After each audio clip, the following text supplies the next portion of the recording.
Um dos quadros que vocês mais gostam aqui no canal é o quadro dos spoilers e como deixar de fora uma das minhas séries preferidas e talvez alguns que digam que seja a melhor série de todas, Game of Thrones. E como em toda boa produção audiovisual, os produtores, os roteiristas, os criadores, eles sempre vão deixando várias dicas espalhadas pelas temporadas de futuros acontecimentos. Hoje, se você voltar à série e começar a reassistir, você vai começar a notar vários desses momentos. Então vem comigo que o vídeo já vai começar.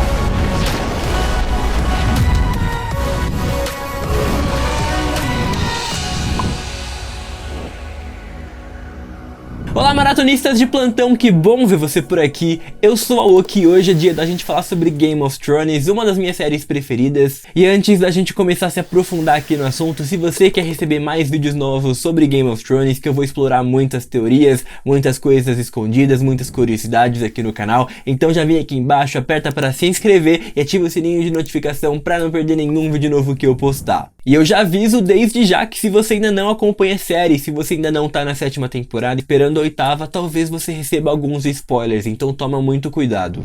Que o George R. R. Martin já tinha uma boa base do que ia acontecer desde o começo, lá desde o primeiro livro, isso não é nenhuma surpresa. Então óbvio, o David e o Dan, os dois criadores da série Game of Thrones, também já tinham um bom conhecimento de tudo que ia vir pela frente na série. E foi assim conforme nos revelaram na 6ª temporada a verdadeira identidade do personagem Jon Snow. Por muitos anos, vários fãs tiveram essa teoria de que na verdade ele era filho da Lyanna com Rhaegar Targaryen e que na verdade não foi nenhum estupro, ele não era bastardo e nem nada disso. E sim, vocês estavam certos, essa teoria foi confirmada. Mas mesmo antes disso ser confirmado, a série já fez questão de deixar pra gente pelo menos um momento em que mostrava que essa teoria era uma verdade absoluta. Durante a 5ª temporada, graças à construção do diálogo, nós tivemos um desses indícios sobre o Jon Snow. No episódio 5, Mr. Aemon dá um discurso pro Sam falando toda aquela história de como é terrível um Targaryen sozinho no mundo. Coincidentemente, na verdade bem proposital, eles colocaram o Jon Snow pra aparecer logo em seguida dessa frase. Ele aparece lá, fica alguns instantes parado e só depois disso que ele tem a sua fala em si. Targaryen, alone in the world. It's a terrible thing. Mr. Aemon. Lord Commander.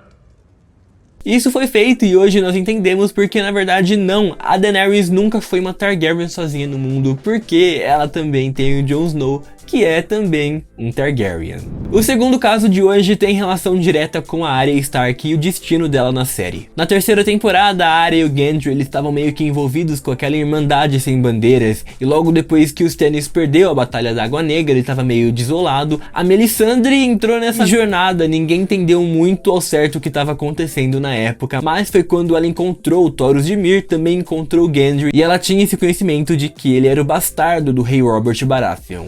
É nesse mesmo meio tempo que a Irmandade Sem Bandeiras vende o Gendry pra Melisandre em troca de dinheiro, mas o curioso mesmo fica por parte da interação entre a Melisandre e a Arya. Enquanto a Arya foi confrontar a Melisandre, ela olhou para os olhos da Arya e começou a ter algum tipo de visão. Parecia muito como se ela estivesse olhando nas chamas, que ela fica parada olhando e ela começou a falar tipo uma profecia do futuro da Arya. Nessa visão ela falava que tinha uma escuridão e nessa escuridão tinha um olho que olhava diretamente para ela. Ela ainda falou que tinha olhos azuis, olhos verdes, olhos castanhos e hoje eu acho que fica bem claro do que ela estava se referindo ali. I see a darkness in you. And in that darkness, eyes staring back at me. Brown eyes, blue eyes, green eyes. Eyes you'll shut forever. Só mais tarde, quando a Arya finalmente chega a Braavos e que ela começa a aprender as artes de assassinato lá dos Homens Sem Face, que nós entendemos o que a Melisandre estava falando desse negócio de olhos azuis, olhos castanhos, que é justamente as várias faces que a Arya pode assumir agora. E toda essa escuridão é justamente o fato dela ter se tornado uma assassina sem face. Na época não tinha feito muito sentido, mas hoje em dia as coisas ficam bem claras. Ainda em relação à Arya, nós também tivemos outro spoiler em relação a ela e o futuro dela. Aconteceu na terceira temporada, um episódio depois do Casamento Vermelho. O Bran contou toda essa história de um carinha que era da Patrulha da Noite, que quando o rei chegou, ele matou o filho do rei, transformou o filho em uma torta e serviu pro rei comer o próprio filho. A mensagem ali era bem clara e era basicamente que os deuses nunca perdoam alguém que atenta algo sob os seus convidados. He was angry at the king for something, I don't remember. When the king was visiting the Nightfall, the cook killed the king's son, cooked him into a big pie with onions, carrots, mushrooms and bacon. That night, he served the pie to the king. He liked the taste of his son so much, he asked for a second slice. If the gods turn every killer into a giant white rat, it wasn't for murder the gods cursed the rat cook, or for serving the king's son in a pie. He killed a guest beneath his roof. That's something the gods can't forgive. Isso fez muito mais sentido pra gente quando a Arya praticamente recriou toda essa cena, quando ela matou 2 filhos do Alder Frey e colocou eles dentro da torta e logo em seguida o matou. Easy to carve. Especially Black Walder.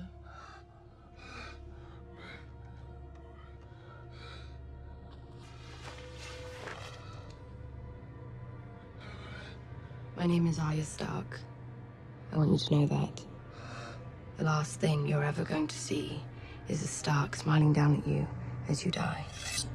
Igualzinho a história do Bran. Durante a 5ª temporada, o Ollie, aquele menininho, e o Sam tiveram um diálogo ali, que na época passou super despercebido, mas depois que eu assisti a série pela 2ª vez, eu comecei a notar que aquilo ali não foi nenhuma coincidência. No caso, os dois estavam conversando sobre a preocupação deles com o bem-estar do Jon, mas o Sam fala que o Ollie não precisa se preocupar porque o Jon Snow, de uma forma ou outra, sempre volta. Try not to worry, Ollie.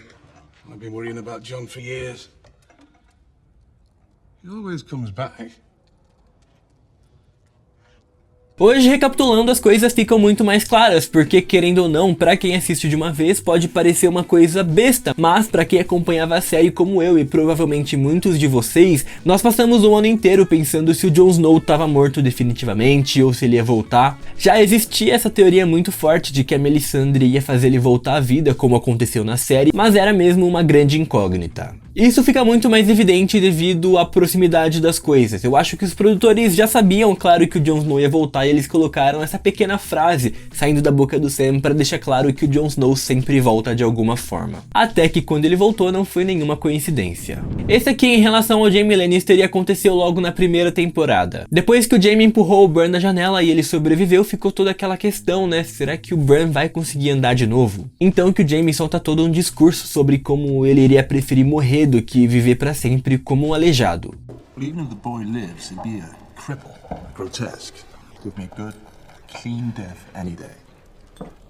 Às vezes as palavras são duras porque na 3ª temporada, enquanto ele estava tentando voltar para King's Landing, ele perdeu a sua mão direita e ele virou também um aleijado e pelo que eu vi ele tá bem vivo por enquanto. E a última de hoje é para aqueles que odiaram que o Rickon saiu correndo em linha reta em vez de sair correndo em zigue-zague. E se eu te disser que logo no primeiro episódio da série nós tivemos um spoiler já meio que mostrando a morte do Rickon. Como vocês sabem, o Ramsay mandou o Rickon sair correndo em direção ao Jon Snow enquanto ele ficou tentando acertar as flechas. Claro que as primeiras flechas que ele errou foi totalmente proposital. O Ramsay era muito bom de arco, então ele deixou mesmo ter todo aquele drama pra acertar a flecha quando ele quisesse. Eu acho que por mais que o Rickon tivesse saído correndo em zigue-zague, o Ramsay era bom o suficiente pra acertar ele de qualquer forma. Mas bem, se a morte dele foi assim, logo no primeiro episódio vocês lembram que o Bran tava tentando praticar o arco e flecha e ele era tipo horrível, até que a Arya lá de longe conseguiu acertar a flecha bem no ponto.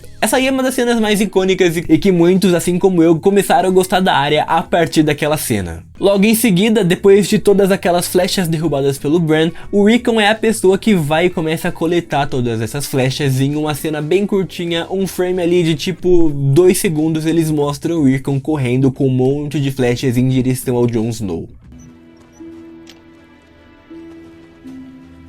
É uma mega coincidência, até mesmo coincidência demais pra não ser de propósito. Bom, e esses aqui foram 6 momentos em que Game of Thrones deram spoilers pra gente. Eu pretendo trazer mais vídeos como esse mostrando esses vários spoilers, porque Game of Thrones dá um show, eles têm muitos desses casos mesmo. Comenta aqui pra mim qual foi o mais surpreendente pra você, e se você souber de mais algum que eu não comentei aqui, por favor comenta aqui embaixo, que eu quero muito saber se vocês conseguiram perceber algum que eu não percebi. Não esquece de ir lá no meu Instagram me seguir, porque lá a gente tem um contato muito mais direto e eu quero muito poder ter esse contato com vocês. Muito obrigado por terem assistido e até o próximo vídeo.